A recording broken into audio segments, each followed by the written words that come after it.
Les autorités thaïlandaises lancent un appel clair aux résidents comme aux touristes, cessez de donner de l'argent aux mendiants. Ce phénomène, en forte augmentation dans les zones touristiques telles que Phuket, Bangkok, Chiang Mai et Pattaya, inquiète le gouvernement. On y trouve des mendiants thaïlandais, mais aussi de plus en plus d'étrangers, notamment originaires du Cambodge, souvent liés à des réseaux organisés qui exploitent des enfants pour attendrir les passants. Le ministre du Développement social et de la Sécurité humaine, Varawut Silpa Archa, rappelle que la mendicité est interdite par la loi. Cela fait des années que la mendicité existe, mais il faut comprendre qu'elle est illégale en Thaïlande. Donner de l'argent ne fait qu'aggraver le problème, a-t-il déclaré. Il a précisé que les autorités poursuivaient activement la répression contre les mendiants, qu'ils soient locaux ou étrangers. Ces derniers sont expulsés vers leur pays d'origine, qu'il s'agisse du Cambodge ou d'autres nations. Pour les Thaïlandais, la réponse est plus nuancée, les mendiants arrêtés sont orientés vers des centres d'aide sociale proposant hébergement, formation et accompagnement pour se réinsérer. Mais ce système a ses limites. Nous ne pouvons pas retenir quelqu'un contre son gré. Si la personne refuse l'aide, elle est légalement libre de repartir. Des chiffres inquiétants. Une étude de la Thai Health Promotion Foundation en 2023 comptait 2499 personnes sans domicile fixe dans le pays, principalement à Bangkok, Chonburi et Chiang Mai. Mais d'autres recherches avancent un chiffre supérieur à 4500 personnes, selon les données croisées de l'État et des ING. Des mendiants plus riches que les passants ? Lors d'une opération de police à Bangkok en décembre 2024, une mendiante thaïlandaise a été arrêtée avec 1,3 million de baht en sa possession. Dans certains cas, les mendiants gagnent plus que les gens qui leur donnent de l'argent, a souligné le ministre. Votre générosité peut involontairement soutenir des activités illégales.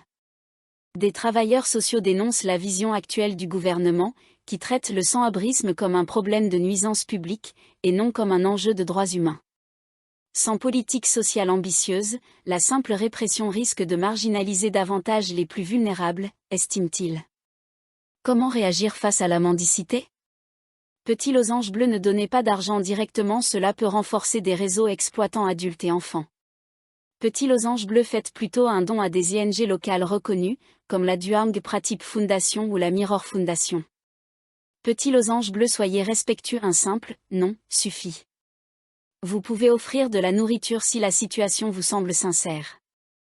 Petit losange bleu, en cas de doute, contactez la ligne d'assistance sociale au 1300 ou la police touristique. Index revers pointant vers la droite, blanc aidé, oui, mais de manière responsable. Les militants du cannabis manifestent contre une possible recriminalisation. Lundi, des militants pro-cannabis se sont installés pour un rassemblement de longue durée devant le ministère de la Santé publique, dans la province de Nonthaburi, afin de protester contre ce qu'ils considèrent comme des tentatives de recriminalisation du cannabis. Les membres du réseau Writing Thaïlandais Cannabis Future ont annoncé leur intention de rester sur place malgré l'opposition du ministère. Le secrétaire général du réseau, Prasitiche Nunuan, a expliqué que les propos du ministre de la Santé publique, Somsak Depsutin, lors d'une interview la semaine dernière, laissaient entendre un retour du cannabis sur la liste des stupéfiants de catégorie 5, ce qui aurait de graves conséquences pour les entreprises liées à ce secteur. Les manifestants ont prévu de passer la nuit devant le ministère. Prasitiche s'attend à ce que de nombreux propriétaires de boutiques de cannabis les rejoignent. Ces derniers ont ouvert leur commerce après la dépénalisation du cannabis il y a 3 ans. Leur pétition a été reçue par Tanakriji Arera, secrétaire du ministre de la Santé, qui a démenti tout projet de recriminalisation du cannabis. Il a toutefois ajouté que le ministère n'autoriserait pas un rassemblement prolongé devant ses locaux. De son côté, le ministre Somsak Depsutin a précisé qu'il ne souhaitait pour l'instant que mieux encadrer l'usage du cannabis. Sans régulation stricte, dit-il, cela pourrait entraîner des abus et des problèmes de santé publique. Un secteur en péril. Le secteur du cannabis thaïlandais, autrefois présenté comme un nouveau levier économique et touristique, se trouve aujourd'hui à la croisée des chemins. Un retour du cannabis sur la liste des stupéfiants pourrait faire disparaître des dizaines de milliers de petits cultivateurs et d'entrepreneurs locaux, mettant en péril des années de développement. Au cœur du débat, Les futures réglementations en cours d'élaboration par le ministère de la Santé permettront-elles réellement d'éviter les usages irresponsables ou les ventes aux mineurs? Depuis la dépénalisation en 2022, parents et établissements scolaires ont exprimé leurs inquiétudes, craignant que le cannabis ne serve de passerelle vers d'autres drogues chez les jeunes. Selon le département d'observation et de protection des mineurs, entre 2022 et 2024, le nombre de mineurs poursuivis en justice est en augmentation.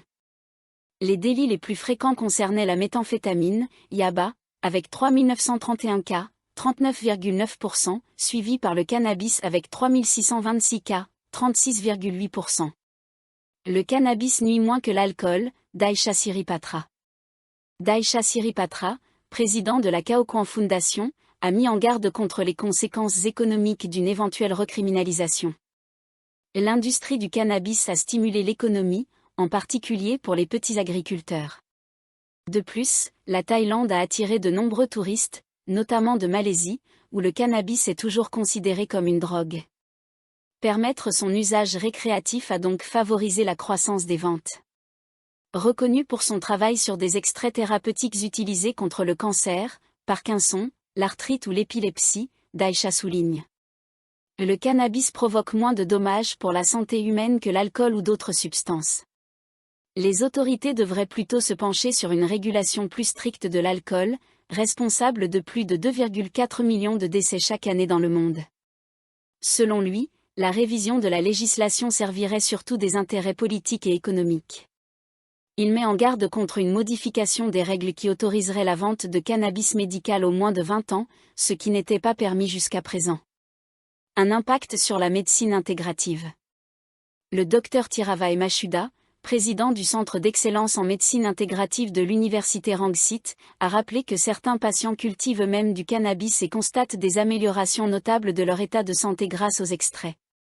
Mais le retour du cannabis dans la catégorie des stupéfiants pourrait menacer plus de 100 centres de santé communautaires qui utilisent actuellement ces traitements en Thaïlande. Malgré l'incertitude qui plane en Thaïlande, les essais médicaux se poursuivent à l'international, notamment sur les effets du cannabinol, CBN. Le secteur de la santé continue toutefois de dépendre de CBD et CBN importés, dont les prix varient entre 30 000 et 40 000 balles l'unité. Contrairement au THC, substance psychoactive extraite du cannabis, le CBD et le CBN sont non psychoactifs et largement utilisés dans des applications thérapeutiques. Birmanie. Une équipe chinoise de lutte contre les arnaques arrive à Myawaddy pour venir en aide aux victimes.